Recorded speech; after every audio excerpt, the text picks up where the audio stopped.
लोग उन सबको नजरअंदाज कर लेते हैं। चाहे फैसला हुई तो भी हम नजरअंदाज कर लेते हैं, फैसला नहीं हुई तो नजरअंदाज। बाड़मेर जिले के अंदर अन्य जिलों के तर्ज पर एक योजना चलती थी, पिछड़ा जिला निधि योजना BRG। जैसे ही केंद्र में भारतीय जनता पार्टी की सरकार बनी और वो योजना बंद कर दी, कहीं भी हम लोगों ने उसकी चर्चा ही नहीं की। इस बजट के अंदर जो BADP के जो फंड है, वो फंड भी हम लोगों की कटौती हो गई, सिर्फ 25% के करीब ही वो फंड है। पेयजल योजना के अंदर केंद्र की तरफ से जब कांग्रेस की सरकार थी, 90% केंद्र सरकार पैसा देती थी। केंद्रीय योजना में 10% राज्य सरकार राजस्थान देती थी। केंद्र सरकार ने फैसला करा कि 50% केंद्र सरकार देगी और 50% राज्य सरकार देगी। सब चीजें हम लोगों के लिए वैसी की वैसी चल रही। चाहे अच्छा करे तो भी होगी वो हालात, और अच्छा नहीं करे तभी होगी वो हालात। पिछले दिनों के अंदर कृषि बिल का फैसला किया गया। जो ये फैसला किया गया वो किसी किसान के संगठन से किसी से चर्चा किया गया। आज हिंदुस्तान के लिए सबसे मजबूत और बेहतरी के लिए हम लोगों के पास जो सबसे बड़ी ताकत है वो संविधान। संविधान के भावनाओं के विपरीत राज्य सरकार के पास कृषि का अधिकार है, उसको नजरअंदाज कर किसानों के विरोध के अंदर और बड़ी पूंजीपतियों के पक्ष के अंदर ये कृषि बिल का फैसला किया। आज भी हम लोग उसको नजरअंदाज करें, उसमें चुप रहे, तो आने वाली पीढ़ी हम लोगों को माफ नहीं करेगी। कहने में तो आज भी ये बात कह रहे हैं कि इस बिल से हम लोगों की भलाई होगी। दुनिया के अंदर ये व्यवस्था है जहां कहीं, चाहे ये खुली बाजार की बात कर रहे हैं, फ्री मार्केट की, उस व्यवस्था के अंदर वहां का किसान मजबूत हुआ या कमजोर हुआ, कोई भी पता करना चाहेगा तो वो जवाब मिलेगा वहां कमजोर हुआ। अमेरिका में ये जब से व्यवस्था शुरू हुई, अमेरिका के किसान कमजोर हुआ। बिहार के अंदर जब से ये व्यवस्था हुई, बिहार का किसान कमजोर हुआ। ये बात करते हैं कि कॉन्ट्रैक्ट फार्मिंग, कोई भी अनुबंध के आधार के ऊपर खेत किसी भी पूंजीपति को दे सकता है। हम लोगों के पास ताकत है, हम लोगों के पास आवाज है, जहां हम लोगों के अनुरूप फैसले हो सके। बाड़मेर जिले के अंदर 2018 में प्रधानमंत्री फसल बीमा की हम लोगों ने इंश्योरेंस कराया। वो बीमा कराने का जो हम लोगों को वापसी के अंदर जो क्लेम पास हुआ वो 1200 करोड़ रुपए का। वो टाटा AIG कंपनी जो पूंजीपति, उन लोगों ने हम लोगों का हक का 1200 करोड़ रुपया नहीं दिया, और केंद्र सरकार में जाकर कृषि मंत्रालय के अंदर उन्होंने अपील करी और 1200 करोड़ की जगह 400 करोड़ रुपए से कम का वो फैसला हुआ। बाड़मेर में किसी किसान के पास ताकत है क्या? मैं आप लोगों से पूछना चाहता हूं कि सुप्रीम कोर्ट में जाकर वकील खड़ा कर सके। आज सुप्रीम कोर्ट के अंदर वकील खड़ा करने के लिए 1 करोड़ 2 करोड़ रुपए की, एक भी बाड़मेर के अंदर बहुत बड़े भामाशाह बन रहे हैं, बहुत बड़े मजबूत किसान बन रहे हैं, एक किसान ने सुप्रीम कोर्ट में जाकर उनके खिलाफ आवाज उठाई। क्या किसान के पास वो ताकत है उन पूंजीपतियों के सामने? हम लोगों के पास जवाब मिलेगा नहीं। इस तरह की व्यवस्था करें। भंडारण के अंदर छूट किसको दी जा रही? क्या किसान के पास ताकत है वो भंडारण कर सकता है? फसल बाद में बेचते हैं और खर्चा हम लोग पहले कर लेते हैं। हम लोगों के पास क्या ऐसी व्यवस्था है? जवाब मिलेगा नहीं। हम लोगों को बोला जाता है कि आपको खातों के अंदर पैसा डालना है। कितना पैसा डालना है? मैं आपसे निवेदन करना चाहता हूं, उसका आकलन आप लोग करो। जो अंतर्राष्ट्रीय बाजार के अंदर तेल मिल रहा है, उस तेल के ऊपर हम लोगों से कितना पैसा लिया जा रहा है? हम लोग बात कर रहे हैं कि हम महाशक्ति बन रहे, जब कांग्रेस की सरकार थी उस समय किसानों को सब्सिडी दी जाती थी पेट्रोल और डीजल के अंदर। आज किसानों को सब्सिडी दी जा रही है, किसान की जेब से हम लोगों की आर्थिक ताकत, पैसे की ताकत ली जा रही है। नारों के अंदर तो बहुत अच्छा लगेगा, वंदे मातरम, भारत माता की जय, हिंदू राष्ट्रीय। क्या कमजोर किसान के कंधों पर भारत माता की जय हो सकती है? क्या कमजोर किसान के कंधों के ऊपर वंदे मातरम हो सकता है? क्या कमजोर किसानों के ऊपर हिंदू राष्ट्र का निर्माण हो सकता है? हम लोगों के कंधे कमजोर किया जा रहा है और उसके बावजूद भी हम लोग उफ नहीं।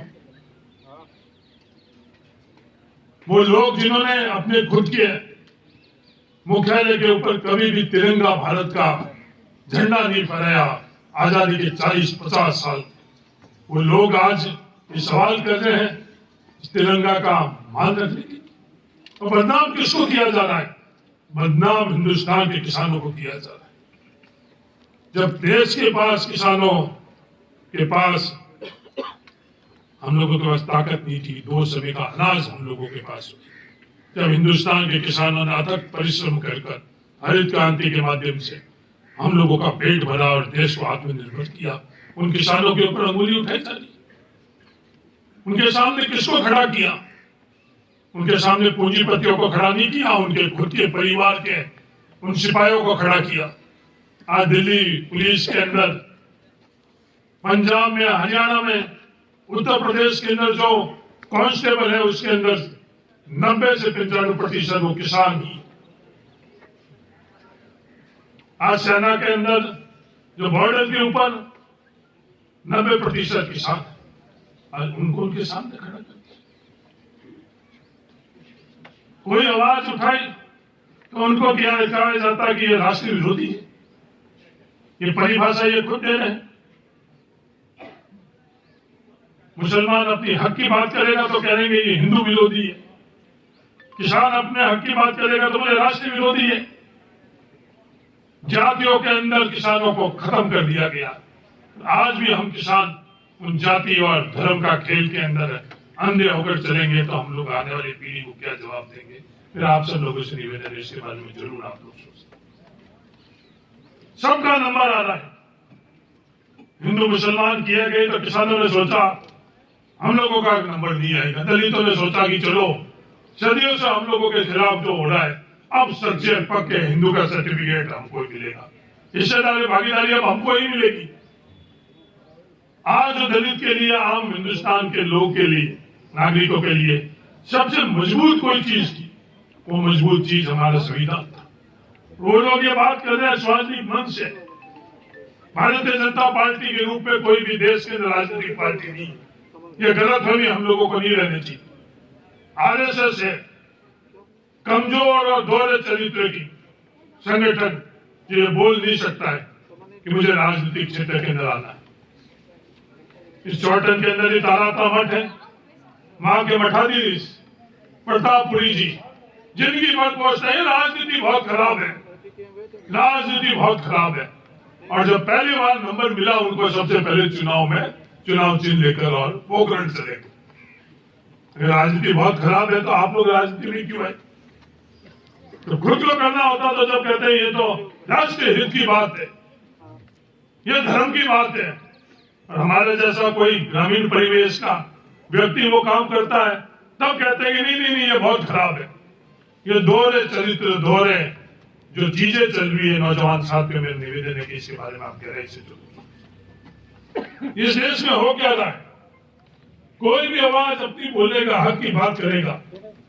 कभी आप लोगों ने कल्पना करी कांग्रेस की सरकार के अंदर पश्चिमी उत्तर प्रदेश के किसान जब ठेठ दिल्ली के हृदय वोट क्लब के अंदर आई, किसने रोका? किसी ने उनको रोका नहीं। वहां बैठकर उन्होंने जो सरकार के बारे में बयान करनी थी, मांग करनी थी, उन्होंने की। और आज किसान के साथ आज हालात क्या हो गए किसानों के? आज नारे जरूर लगते हैं, जय गौ माता, गाय का पूजन जरूर होता है। गाय को पालने की क्या हालात हम लोगों ने बना दी। गाय को पूजने से गाय पलेगी तो हम लोग उसको पालने के अंदर इतना श्रम क्यों लगा रहे हैं, इतना अर्थ क्यों लगा रहे हैं? गाय हम लोग पाल सकते हैं, पहले भी पाली थी, आज भी पाले और भविष्य में हम लोग पालेंगे। भावनाओं से गाय नहीं पलती है, भावनाओं से पलती होती तो हम लोग सुबह उठकर अपने बच्चों के लिए बाद में व्यवस्था करते हैं, उस गाय के लिए पहले व्यवस्था करते हैं। पर ये भावनाओं से क्या खेल हो रहा है, क्या हालात बना दिए हैं समाज के और देश के अंदर। मेरा निवेदन है कि इसके बारे में आप लोग जरूर सोचो। अगर हम लोग नहीं सोचेंगे, अंग्रेजों के समय जो लोग भारत को आजाद करने वाले लोगों के साथ खड़े नहीं होकर उनके खिलाफ अंग्रेजों के साथ देने वाले थे, वो आज हम लोगों को बता रहे कि राष्ट्रीयवाद क्या है, हम लोगों को बता रहे कि धर्म क्या है। कभी जिंदगी धर्म क्या है सबसे बड़ा, किसी को भी तकलीफ नहीं देना धर्म है सबसे बड़ा। किसी इंसान को अगर हम लोग तकलीफ देते हैं, कोई भी धर्म हो, उससे बड़ा अधर्म नहीं है। इंसान को तकलीफ देना और खुद को सबसे बड़ा धार्मिक बोलना।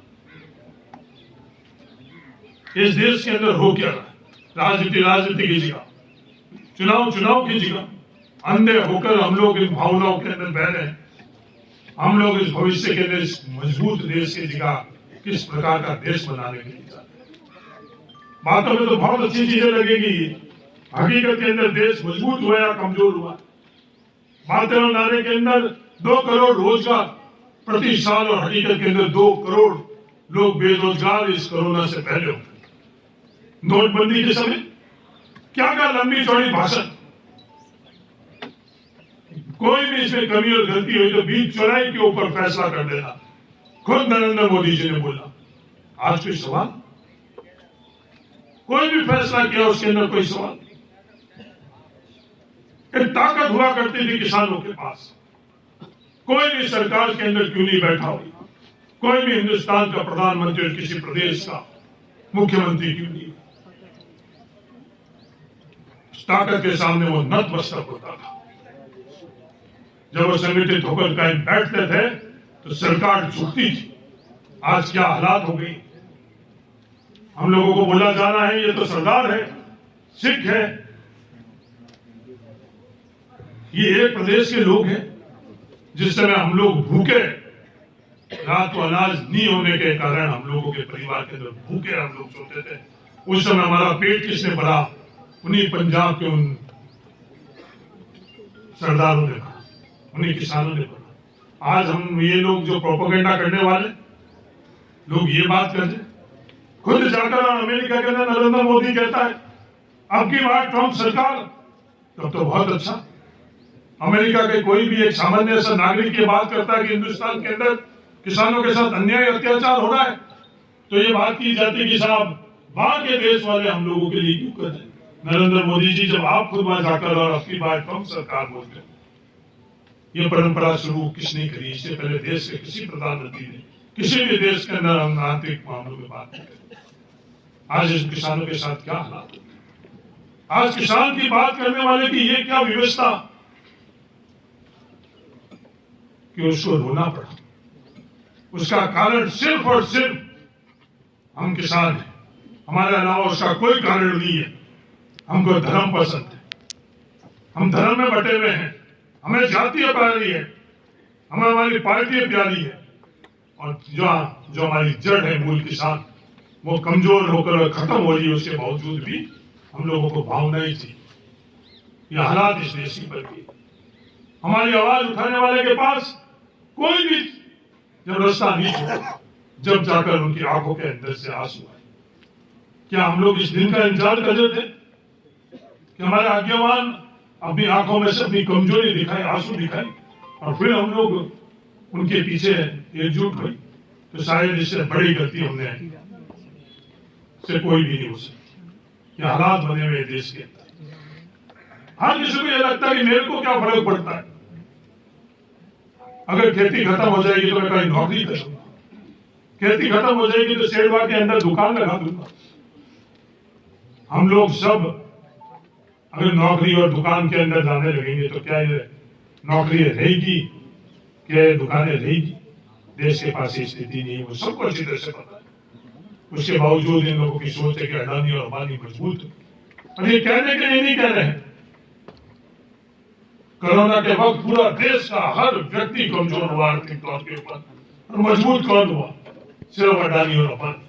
जो भी फैसले किए जाते हैं इन लोगों के लिए किए जाते हैं, इसकी चर्चा कोई नहीं करता। ये हालात इस देश के बने हुए।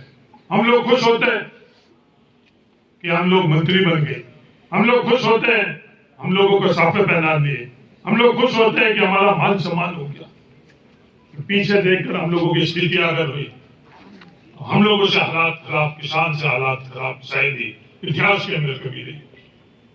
उसके बावजूद भी हम लोग चुप रहे, मौन है। जो गाय की हालात हो गई इस देश के अंदर, वो किसान के हालात बनने वाली। सिर्फ बातों में रह जाएंगे, नारों में रह जाएंगे, फैसलों के अंदर हम लोगों के कहीं भी स्थान नहीं रहेगा। ये मैं आप लोगों से निवेदन करना चाहता हूं। फिर बन जाना एमएलए पद्माराम जी, फिर जिला प्रमुख बन जाना, हम लोगों की क्या हालात है इस व्यवस्था के अंदर, इसके बारे में कोई गौर नहीं कर रहा। फिर आप सब लोगों से ये निवेदन है कि बहुत कम समय, मुझे अच्छी तरह से पता जल्दबाजी है। जल्दबाजी किस चीज की?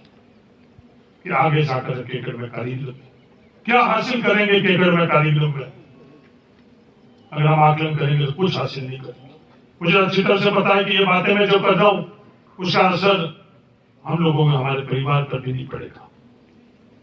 और वो कहावत है कि जंगल के अंदर पूरी आग लगी हुई है, तो इतिहास ये बात करेगा कि उस जंगल की आग बुझाने के लिए वो एक चिड़िया ने प्रयास किया था या नहीं किया था। सिर्फ इससे आप लोगों को अच्छा लग रहा है जो ये बातें, जो ये तरीके, ये प्रोपेगेंडा, तो आप लोगों को मुबारक हो। तो इस देश के हित के लिए नहीं है। ये मैं एक चीज बड़ी ईमानदारी से आप लोगों को बोलना चाहता हूं। जो चीजें हो रही इस देश के अंदर, सब पैदा हुए और सब खत्म होंगे, कोई भी अमर नहीं रहेगा। तो इस पीढ़ी को किस दौर के ऊपर याद किया जाता है। मैं जर्मनी गया, जर्मनी के अंदर मैंने बहुत कोशिश करी कि हिटलर के बारे के अंदर कोई चर्चा कर दे। मुझे एक व्यक्ति नहीं मिला वो कहे कि वो काल तो हमारी जहन के अंदर भी नहीं आने दो। और उस वक्त की पीढ़ी को ये लगता था कि नहीं, ये जर्मनी बहुत आगे बढ़ रहा है। यह हालात थे। आप लोगों को, नौजवानों को अभी तो लगेगा कि हम लोग आगे बढ़ रहे, आगे नहीं बढ़ रहे।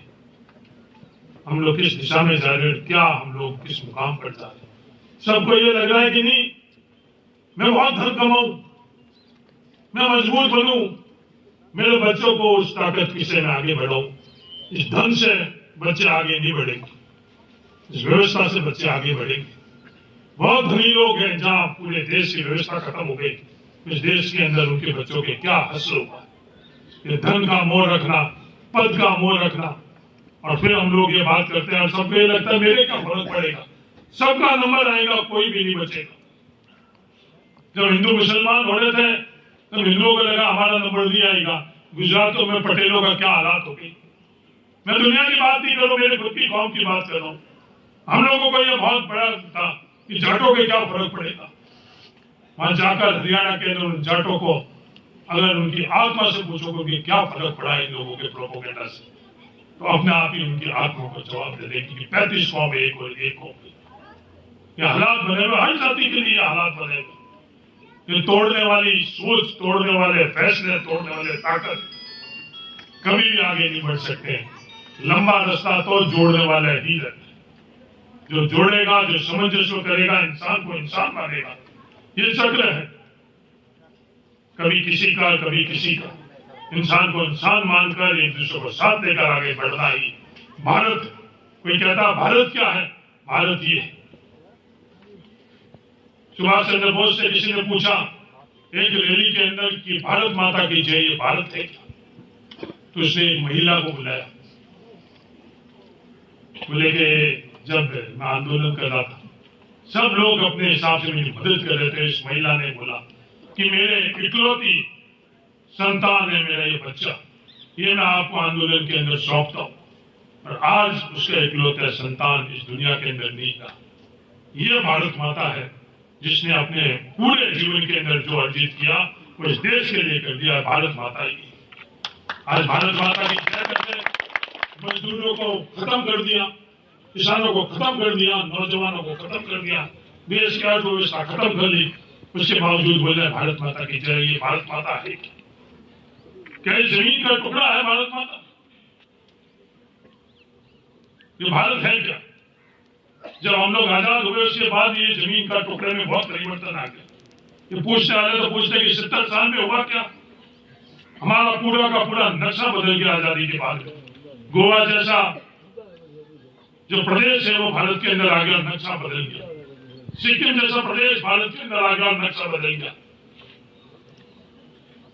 नक्शा हम लोगों का भारत नहीं। भारत है कि हम सब एक दूसरों के प्रति अच्छे भावना रखें, कदर कायदा रखें, विश्वास रखें, सब मिलकर और आगे बढ़े। हम लोग बात करें कि बाड़मेर जिंदाबाद, एक व्यक्ति भी अगर बाड़मेर में पीछे रह गया तो बाड़मेर की जिंदाबाद भी होगी। एक व्यक्ति भी अगर कुछ गलत काम करेगा तो ये दुनिया बोलेगी ये देखो आपके बाड़मेर का व्यक्ति ने गलत काम। उस वक्त अपनी शर्म से नजरें नीचे होगी। बाड़मेर जिंदाबाद जब होगा जब बाड़मेर का प्रत्येक व्यक्ति भी जिंदाबाद होगा। तो अहंकार हम लोगों की वो हम लोग कितना भी आप लोगों से मेरा यही निवेदन है कि सेवा आगे बढ़े, बढ़ते हुए सेवा के अंदर प्रत्येक व्यक्ति आगे बढ़े। ये आप सब लोगों को शुभकामनाएं।